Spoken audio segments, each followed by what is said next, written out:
ഈ രാജ്യത്തിനു വേണ്ടി ചെയ്യുന്നത് എന്നത് ജനങ്ങൾ സമ്മതിച്ചു എന്നതിന്റെ അംഗീകാരമാണ്. ഒഡീഷയിലെ 25 വർഷത്തെ BJD ഭരണത്തിന് അന്ത്യം കുറിച്ചുകൊണ്ട് BJP അവിടെയും അധികാരം പിടിച്ചു. അരുണാചൽ പ്രദേശിൽ തുടർ ഭരണം നേടി. ആന്ധ്രാപ്രദേശിൽ നിലവിലുള്ള സർക്കാരിനെ അട്ടിമറിച്ചിട്ടാണ് NDA അട്ടിമറി വിജയം നേടി ഭരണത്തിൽ വന്നത്.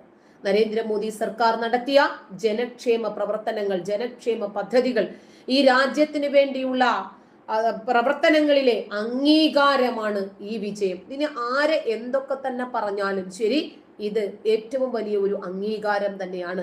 കുറച്ചധികം ജനതയെങ്കിലും തിരിച്ചറിഞ്ഞു. മുമ്പൊക്കെ BJP എന്ന് കേട്ടാൽ ഉടനെ രാജ്യവിരുദ്ധരാണെന്നും മുസ്ലിങ്ങളെ കൊല്ലാനുള്ളവരാണെന്നും ഒക്കെ വിശ്വസിച്ചിരുന്ന ആളുകൾക്കിടയിൽ നിന്ന് ഇന്ന് ഇത്രയെങ്കിലും ജനങ്ങൾ തിരിച്ചറിഞ്ഞു.